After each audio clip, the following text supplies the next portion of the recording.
We can't put it off any longer. Today, we need to completely remove the TVR's interior.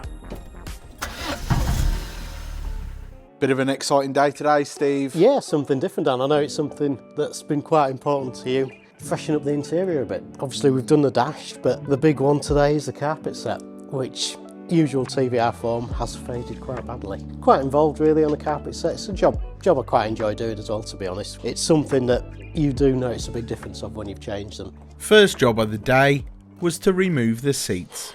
So one thing just to be mindful of as well, on the bottom of the seats as well, where the runners stick out, the bolts are quite long. There is quite a lot of paintwork as well. So you want to just be careful and mindful where they are as well, so you don't sort of damage the door sills or anything like that. Yours has got the seat belt locators on there as well, which I don't normally have, so I'll just whiz that out before we lift the seat out. And then, yeah, literally a case of carefully lifting the seat up. I'd normally tilt it just a little bit, it just gives you a slightly better angle for getting out. Unusually, yours has brought the bottom part of the carpet out with it, Yeah. so that wasn't particularly well glued in. Everything went well for the passenger side.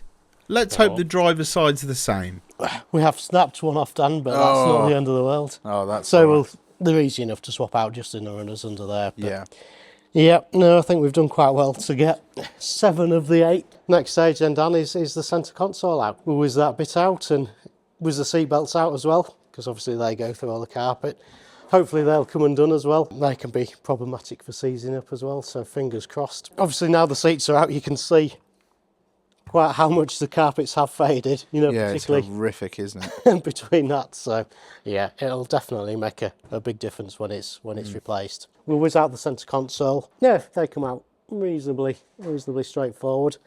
There's a little screw just underneath that cover under there, which you just sort of lift out, undo the screw, lift the back up. Sometimes they have little, so yours does, they don't always do, but just at the front end they have little self tappers that go through there, so we'll lift that up and out the way. To get that off, obviously we need the gear knob off and we need just the handbrake cover off as well. So it's always a good idea, if you can, just to slacken off the handbrake, because you want to pull the handbrake lever up as high as possible. Sometimes you can get them without, not always, it all depends on how tight the trim is and everything around it, but yeah, it's always a good idea to stack the odds in your favour. So These carpet sets, Steve, yeah, how's this carpet in this car built up? Because to me, it looks like just a massive carpet jigsaw puzzle.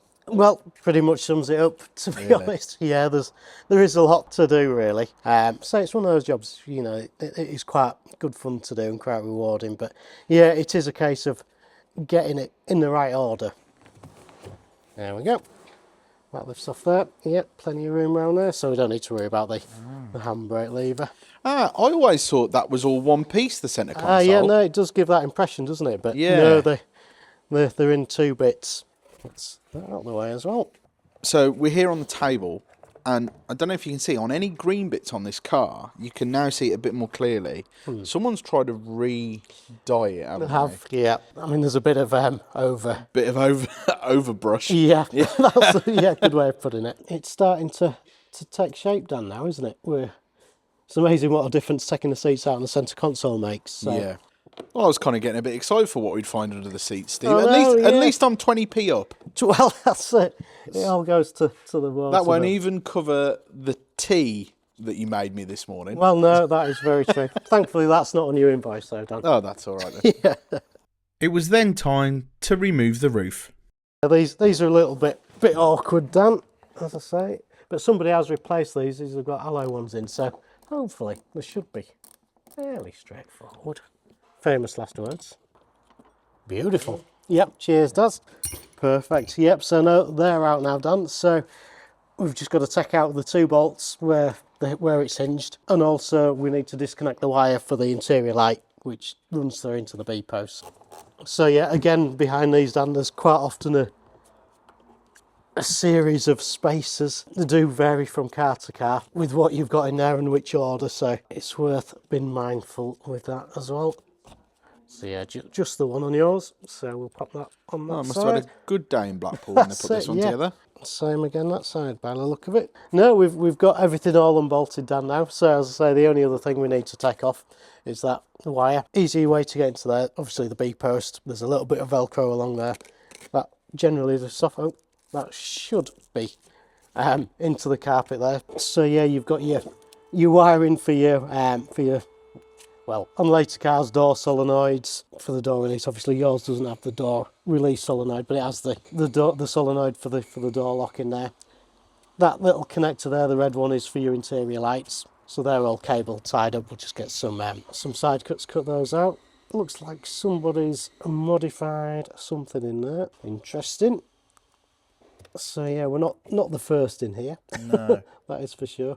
Yeah, so this in usual TVR fashion, there's a tiny little hole there through the body, which is too small to get the connector through. Superb. So we'll, yeah, I mean, obviously you've got a couple of ways of doing it. You can cut the wires, but it's a bit bodgy, which we don't really like today. Or we can just take the pins out of the connector itself, which is the way. Job done. Oh, and they've disappeared. So Into nowhere. into nowhere. But that will now fit through that little hole. In theory, we're pretty much good to go. That Good will to lift the that roof will lift off. Yep. If you're enjoying the video so far, why not hit the like button? Also, subscribe to the channel so you don't miss a video. So next stage, seat belts, speakers, our little vent that we popped in. Oh yeah, a before. little vent on a few videos ago. Yep, we'll whiz that out. So you said on a previous video that we did that these were an optional extra, these speakers, Yeah, or having they speakers were. there in the factory were an option with us, Definitely. Steve. I mean, like you say, they did have the holes there already, but they weren't quite like this. They were a vent through there. That is a TVR style vent, but they didn't have those here. But yeah, we just tried that, didn't we, just to try and get you some fresh air Yeah. through.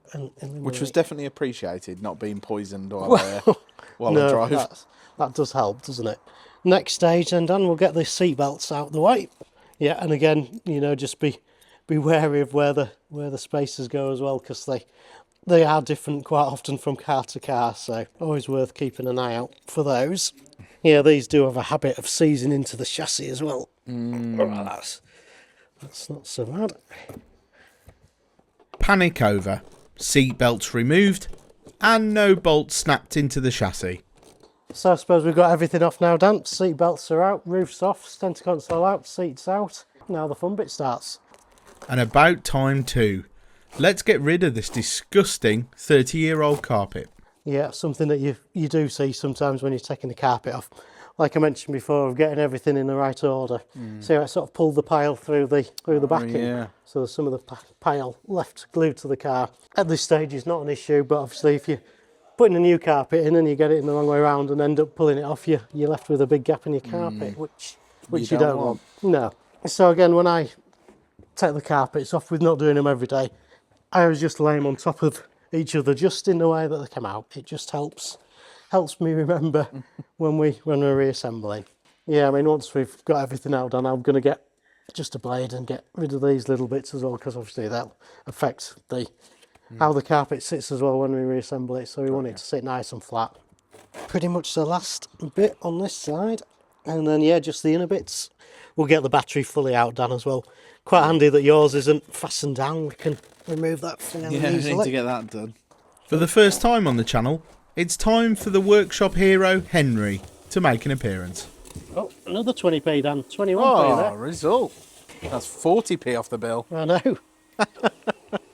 Getting cheaper by the... I know, that'll do me. Yeah, there's no point getting too carried away that side yet. But yeah, we'll get start to unpack the carpets and see what we've got. Sounds good.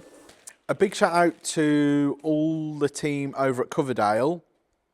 Yeah, who absolutely. Placed the order, and they were really helpful because there's a lot of options to choose from when it comes to things like this. Yeah, no, that's it. It all looks great. Colour, the choice of piping. Yep. So yeah, no, I mean, like I say, there's plenty of bits, plenty of individual bits. So, Yeah. What was it, 27? 27 pieces of carpet. Yeah. So I hope you remembered where it all went, Dan. I'll have to look back on the video, I think. Yeah, that's handy. Yeah, certainly. I mean, it looks nice stuff, Dan. Nice quality as well. That's good. Yeah, so I went with the pine green, which was what it shipped with. Yep. And then the piping colour I've gone with is old beige. Old beige. Old beige, which Sounds exciting. yeah. The interesting thing was there's loads of different shades of leather in this car anyway. Sort of magnolia and biscuit and various different. There's so many, and obviously the leather's 30 years old, so that's also changed it. But it seemed like old beige was the closest match to the seats. Again, wow, yep. Yeah, there's certainly enough to go at. Right, well, I'd better leave you to it then, Steve. Yeah. Yep, I'll get my head around it all and we'll start getting it back together.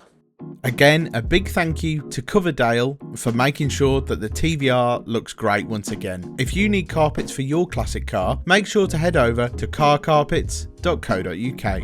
As I've said many times on this channel, I'm not an expert, so while Steve was working hard refitting all the carpet, I thought I'd have a go at bringing the leather back to life. There are thousands of products that you can use out there. So, not only did I ask my neighbour James for some advice, who's a bit of a whiz when it comes to cars, I also reached out to the man himself, Paul, over at the Paul Dalden Details channel. And when I asked him what he'd recommend, he said there's only one product to go for, and that's the Geist Rapid Leather and Vinyl Cleaner. So, I picked up a bottle along with ink and dye remover, applied it to the leather, followed the instructions, and this was the result.